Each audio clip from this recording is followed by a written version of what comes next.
Alrighty, Christian St.Romain Jr. here, and I am here with safety, Tra Fluellen. How's it going, Trey?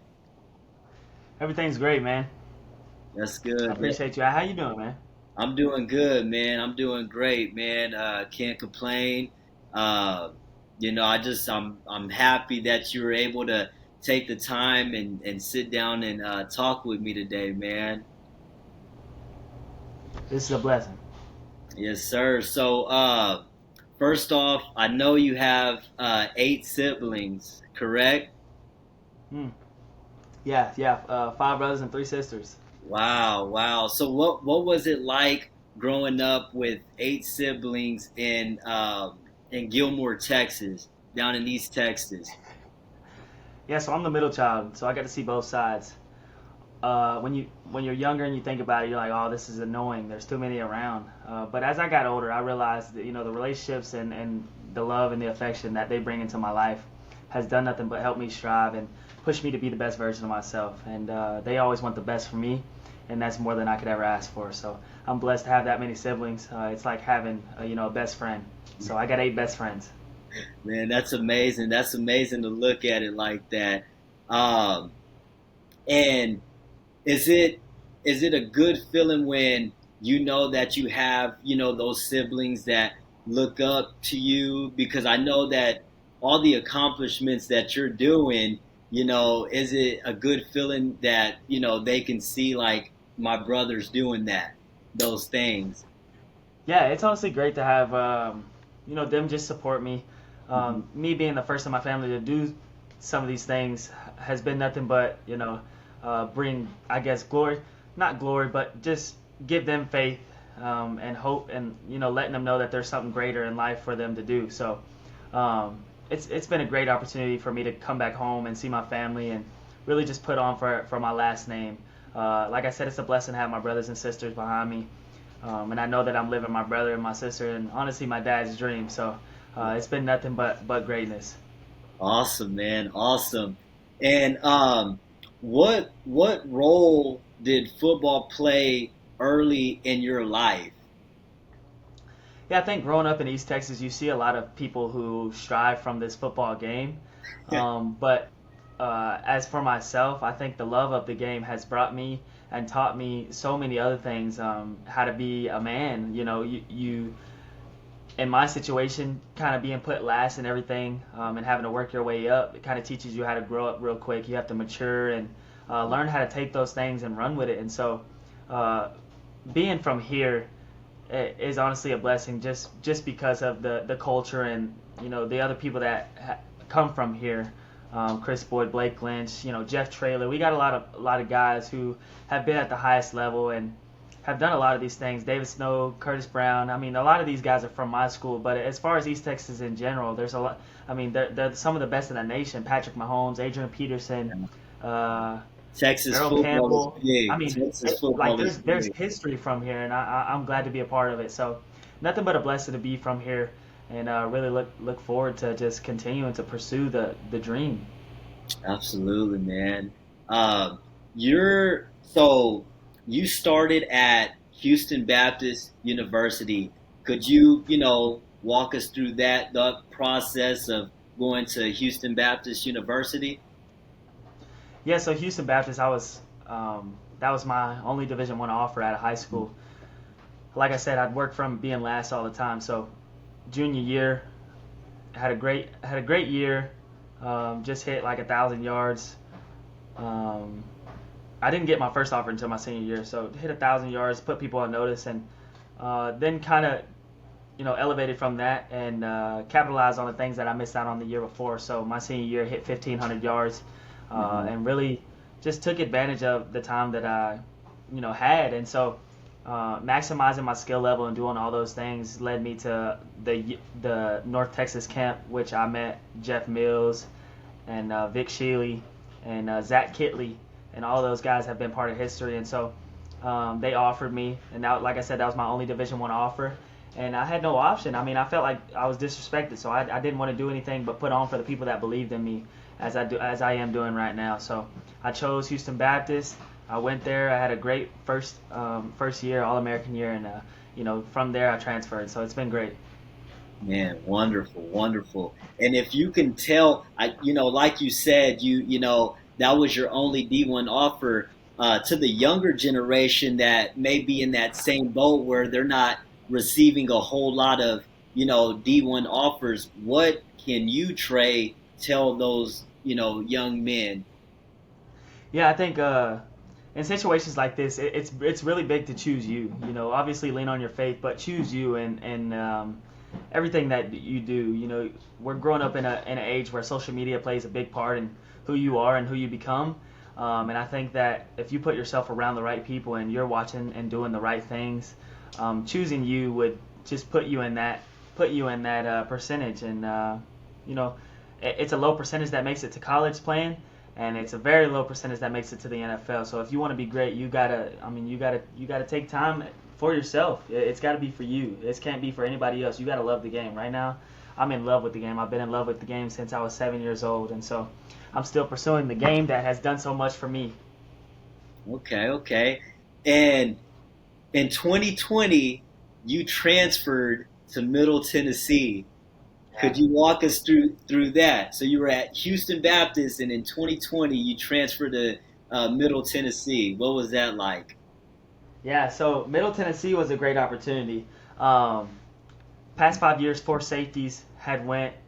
Reed Blankenship was on his way to the NFL at that point, and it didn't take long for me to make that decision. Rick Stockstill and Scott Schaefer had came in um, strong out of the portal and really just put love into. You know what I'm saying? When Hmm. people love you and they tell you what, they give you a great plan and they give you the wrong and the rights.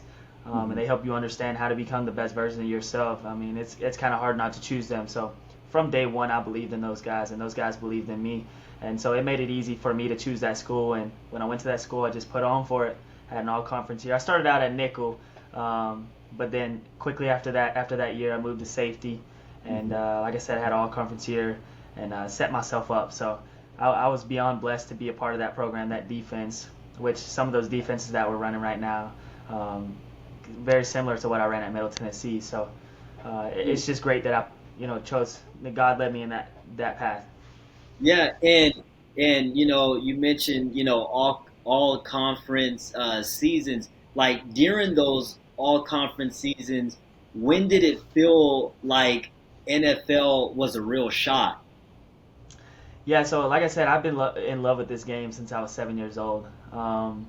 When I knew I had a real shot was my freshman year after I had a freshman All American and Hmm. got made finalists for the Jerry Rice Award watch list or Jerry Rice Award list. And like I said, when you build that confidence and you see all these other guys play, you know that you can be at that level. So it was never like, oh my gosh, I can make it to the NFL, or oh my gosh, I'm gonna, That's always been the goal and always been the dream, to be the best in the NFL. I'm not okay with just making it. I want to be the best at whatever I do, and I want to capitalize on all the things that I missed out at when I was younger.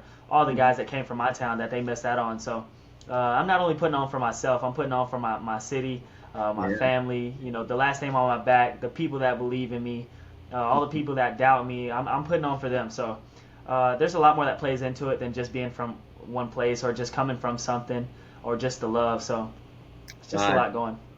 right, right. And I want you to take a trip down memory lane. It was your senior year, and you tore your ACL. It was the ninth game of your senior season. What was going through your mind? When the tore ACL happened. What was going through your mind?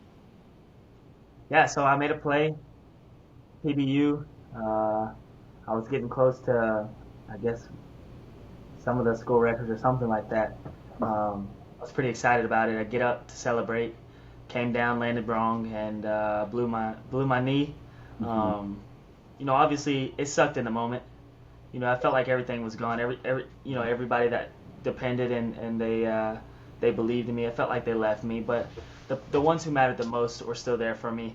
And so that was one of the hardest times of my life because I had worked so long to get to this point, and then it gets taken away. It feels like I'm a failure. You know what I'm saying? And Hmm. then I learned quickly, like relying on my faith and putting my trust in God, that He was teaching me a lesson. And so although I went through all this hurt, I learned so much from this injury that I would never take any of this back. This is the strongest I've ever been, the fastest I've ever been, and I promise I'm coming for it all. I didn't realize some of the stuff that I had went through, but now that I'm to this point and I'm so mature, more mature now, I'm coming for it all. So it put a different type of chip on my shoulder. No longer just a chip. I mean, I'm carrying a boat, and I'm trying to make it through the sea, and I want to show the world what I went through, and show the world what I'm coming for. So No, absolutely. And you know, back to what you said when, the injury happened and you kind of felt like, some people were leaving, leaving your side and stuff. How did you cope with that? Like, how did you cope with, you feel like everybody's, kind of just turning on you, as the injury happens? Like, in every day, how did Trey cope with that? yeah, so I got this tattoo on my wrist that says "Never Change." I've been living by this since I was 17 years old, and it's not never changing who you are, but it's never changing what you're about and who you want to become. And obviously, it's about God and what He has in store for you. But Hmm. in this life, we live. It's easy to get drawn into the wrong direction. I Hmm. mean, it's easy to get distracted and forget what your hunger is. I have been having this dream for so long, and I never want to change on that. And so I could never change on who I want to become and what's in store for me. I know that there's greater things on the other side of this uh, being released from the saints, but Hmm. that I mean, my time is coming, and I'm never gonna change on that.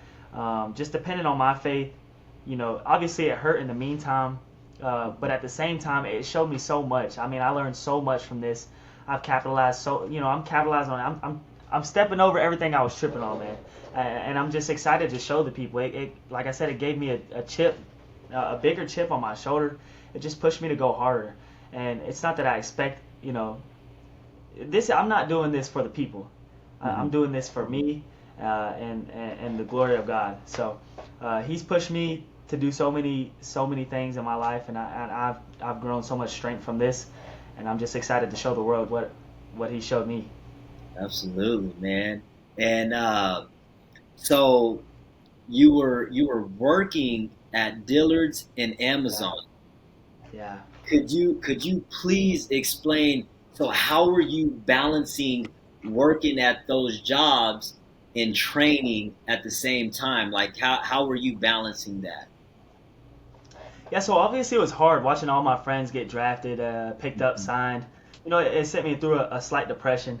But again, I just relied on my faith. When I was struggling, man, my dad had my back. I had the people who meant the most around me, um, to push me to be the best version of myself.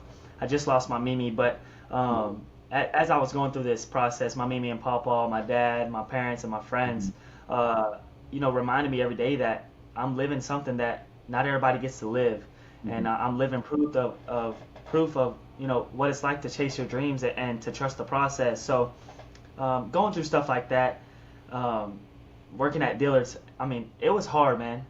It Mhm. was hard, but wake up 4:30 in the morning. I want to be great. My end goal is to be great. Like I said, at whatever I do, but in this instant, is to be great at football in the NFL and become one of the greatest, and Mhm. have one of the greatest stories. Obviously, I would wake up at 4:30 in the morning, uh, Mhm. be ready by 5, eat breakfast by 5, leave by 5:05, get to work out by 5:30, start workout at 5:40, get done by 9 o'clock, go to work from on my way to work from 9 to 9:15. I'd be eating, start work like 9:30, go all the way to 7 o'clock at night, uh, and go home, stretch, replenish my body, and do all the things for recovery, and do that same thing over and over and over. And obviously, it got tiring. And like I said, it was a slight depression that I went through. But those things, made me hungry. Mhm. It showed me things that showed me how to be strong in ways that I've never had to be. So I'm more than appreciative to go through this thing, and I know I wasn't alone. So all the guys, all the people that believed in me before, they'll be getting love and praise until the death of me because you know that's what they deserve, man. I appreciate all the people that have believed in me, and I want to put on for those people. So it's not just about me; it's about the love for the people, love for the game, and just the opportunity that I have. Yeah, and the big heart that you have as well, man. Because I know, you mentioned that you were also living with the trainer. Yeah, yeah, and at first you don't realize, like, a lot of people don't realize the strength you have to confess that, man, you're struggling. And there's still a stigma in this world that men aren't supposed to struggle. So at this time, I was struggling. I was a fresh college kid that just came out. I declared for the draft, Mm-hmm. and man, I was hurting. Like I said, I watched all my people go in front of me, and I wanted to be where they were. I've always wanted to be in this position where I'm at to be in the NFL and to take over. And so I moved in with my trainer in Texas. He kind of took me in, took care of me, and just helped me understand that it's going to be okay. So I put in work every day. I came in the building hungry, and I'm just more than blessed to be surrounded by the people that I'm surrounded by. Absolutely, man. And could you tell us where you were when you got that first NFL call? Yeah, I was on my 136th drop of the day. I have a picture of it in my phone. I was on the 136th drop of the day at Amazon. Um, I mean, it was hard. It was Wow. August no, it was so the first call that said, "Hey man, I hope you're ready," was in September, and then I got my first invite to the workout in December. But I was in the van. I had to pull over because at Amazon, working at Amazon, if you get if you're on your phone, you get a violation, which you get taken off the check. So I pulled over. I parked the van. I answered the phone, and it's the scout from Arizona. Um, well, it's my agent, and then the scout from Arizona calls like in the middle of the call, so I answer, and he's like, "We're so excited to have you in. Can't wait to bring you out. This is your time, man." I hit a year post op, went to the workout, had a great workout. Um, I mean, the feeling was it was all the work that I had put in. It just felt so good. Wow. Obviously, that I didn't sign to that team, but it just felt so good to feel that you get that credit that to get that assurance. Yeah. I had been fiending for that assurance for a long time, so got that assurance. Went to that workout, had a great workout.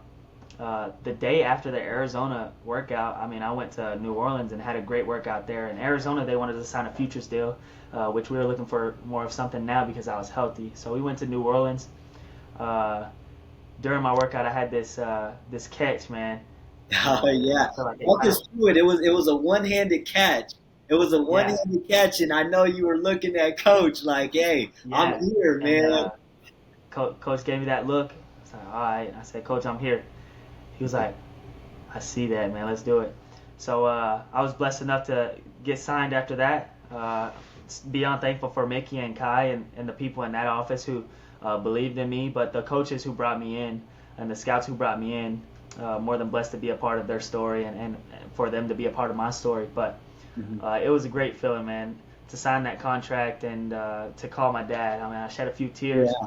especially going through the things I went through. Obviously, people go through hard things, but when you truly have to trust the process, you learn to have a little bit more respect about yourself and Mhm. for yourself. Excuse me. But it was a great feeling, man.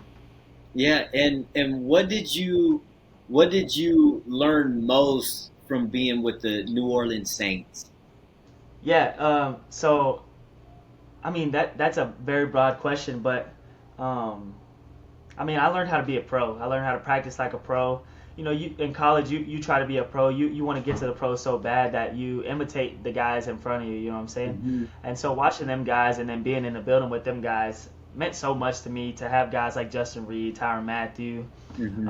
JT Gray, the guys, Cam Jordan, the guys who've been there and been doing this thing for a long time, and take stuff from them, shows you how to be in the league for a while. And I'm far from finished. I'm just now getting started, and my story, my chapter has just begun. So uh, those guys showed me how to be a pro. being around those coaches, they showed me how to watch film correctly, showed me how to be the best football player I can be, and I'm just taking notes day by day and just taking care of what I can at the time. No, absolutely. And did you and Coach Moore have any conversations or? Yeah, so when I got the call, Coach Moore had called me. I was in Gilmer. I had just got done training, Mhm. and I had lost my grandmother that day, so I was already going through a hard time. But um, this just added fuel to the fire. Coach Mhm. Moore is a great coach. I appreciate everything he did for me and all the encouragement that he had when he called. He was like, "Hey man, we got to make a business decision," and I understand, man. That I mean, at the end of the day, this is billions of dollars going through this company, going through this league, and so I completely understand when they say something like that. I know a greater opportunity is going to come my way, but Coach Moore said, "Hey man, I appreciate all the work that you put in, man. Wherever you go, you're going to be great. Um, you just keep attacking, keep being yourself, and man, I could never ask for a better a better response out of a coach and a better assurance that I'm going to be okay." To hear him say that, obviously I didn't get to spend as much time with him because of Mhm. the draft picks I just got in and all that stuff. Yeah. But when it was time to build that relationship, man, we talked and we joked and stuff. So Coach Moore is going to do great, this year. I'm very excited to see those guys, see my friends and my teammates my old teammates put on. But I'm more excited to show them, not what they missed out on, but Yeah. what I can actually do because I didn't get to put the pads on and hit people and make plays. And there's never any negative intention in that when I say that. Those guys showed me love. Terry Joseph showed me love. He brought me in and truly showed me how to get better. And RJ Blanton really spent extra time with me.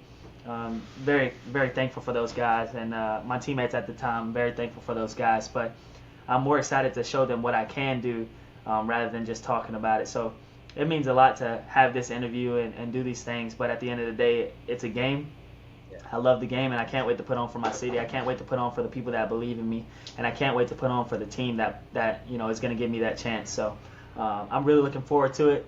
It's going to be. I know it's going to be great. I've been chasing this dream for a long time, and I think it's time for the world to hear my story.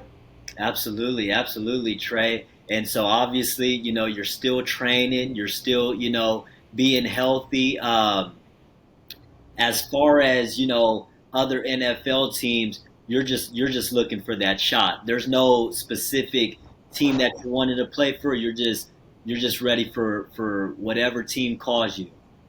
Yeah, yeah. Did I know that I was going to go to the Saints when I did? No, I didn't. I didn't know I was going to sign. I thought I was going to be with Arizona, but at the same time, it's $1 billion business, so you don't really know. I wasn't a draft pick, so there's going to be a lot of words going in and out.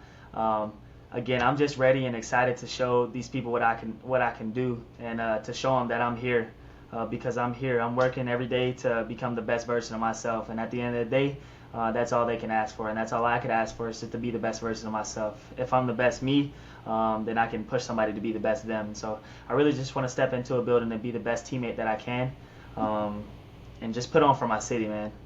No, absolutely, Trey. And I wanna give you so much credit because with everything that has came your way in life, for you to be such a positive young man and to keep going every day, like that NFL team, that they want that type.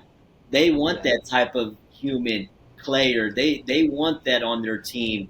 And so with what you've been through and a younger guy that is going through the same thing, from working at Dillard's, Amazon, and trying to go for the same dream.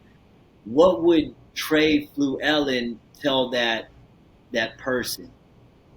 Yeah, so I think a lot of times in situations like this, people forget that football's not going to last. I mean, it doesn't last forever, man. At the end of the day, it's a game.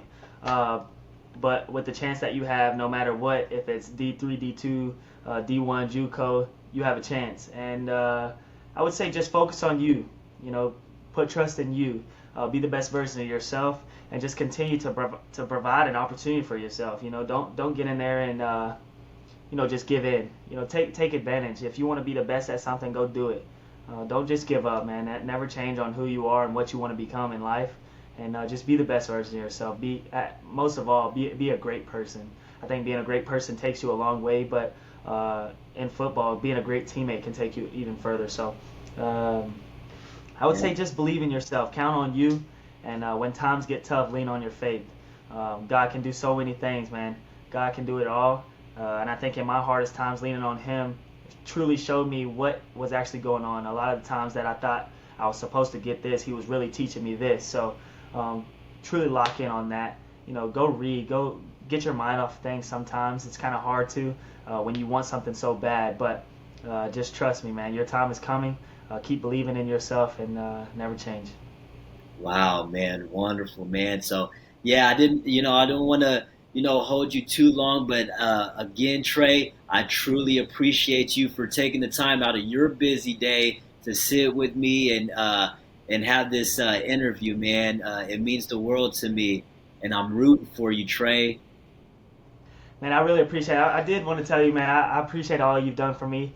I know that I didn't get to spend a lot of time with you in New Orleans, but this relationship's going to carry on. And I'm so glad that you're going to be able to tell my story. It means a lot to me that you believe in me, and I've wanted to do nothing but put on for you. So having people like you in my life has done nothing but push me to be the best version of myself. And you're going to see me come from the bottom and work my way to the top as I have and everything else that I've done. So I truly I truly just want to say thank you, man. Uh, I got my manager in here as well, but my camera guy, Eric, all these people that truly mean something to me. I'm gonna put on for them and put on for y'all. So thank you guys for believing in me. I'm ready to show the world. I'm more than hungry, and I know my time is coming. So um, it's Absolutely, coming. Trey. It's gonna be Absolutely. great. Hey, we believe in you, and we know the man that you are. So uh, thank you again, and we will stay in contact. I appreciate you, man. I hope you have a great day. I hope your mom gets better. I hope everything's Yeah. good. And And before we go, I do want to send my condolences to you and your family. Your grandmother. I just want to say I'm sorry and let that be fuel to strengthen you. it's fuel, man. Right, the other day, before she passed, I got one last little squeeze on my hand from her. So Yeah. that's doing nothing but adding fuel to the fire, and I just can't wait to show her, her grandson putting on for the world. So that's all she's ever wanted to see. So I'll be more than happy. Um, Hopefully, I get on her favorite team, but I'll let you know if I'm on her favorite team when it comes to it. So I Yes, appreciate you, man. yes, sir. Well, thank you Yes, so sir. much. Yes, sir.